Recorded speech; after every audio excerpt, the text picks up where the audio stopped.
بسم اللہ الرحمن الرحیم۔ وہ آزار جن کی وجہ سے روزہ توڑ دینا جائز ہے، یعنی وہ عذر،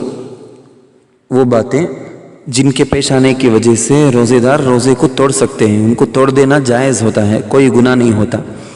نمبر 1،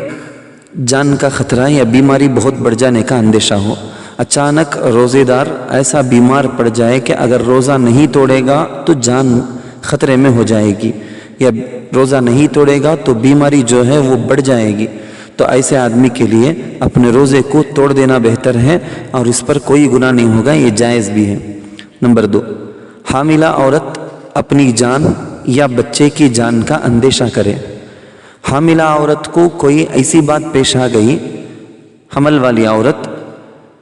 اس کو کوئی ایسی بات پیش آ گئی کہ جس سے اپنی جان کا یا بچے کی جان کا خطرہ ہے، تو روزہ توڑ دینا بہتر ہے۔ نمبر 3، پیاس سے بے تاب ہو جانا۔ کسی کام کی وجہ سے بے حد پیاس لگ گئی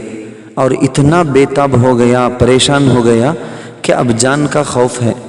کہ اگر پانی نہیں پیے گا تو مر جائے گا، تو اس روزے دار کو اپنا روزہ توڑ دینا درست ہے۔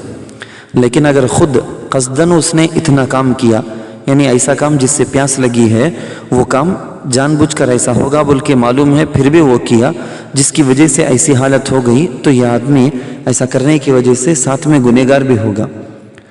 نمبر 4، دودھ پلانے والی عورت جب بچے کی جان کا اندیشہ کرے۔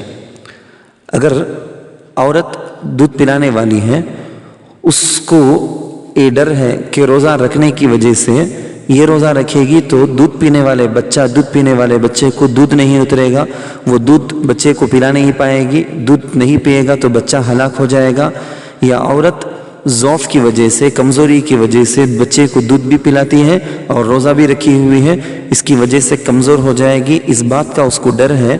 کہ وہ کمزور ہوتے ہوتے ہلاک ہو جائے گی، مر جائے گی، تو اس صورت میں ایسی عورت رمضان میں روزہ افطار کر لے، یعنی روزہ چھوڑ دے اور بعد میں قضا کر لے، رمضان کے بعد دوسرے دنوں میں قضا کر لے۔ اللہ تعالیٰ اعلم۔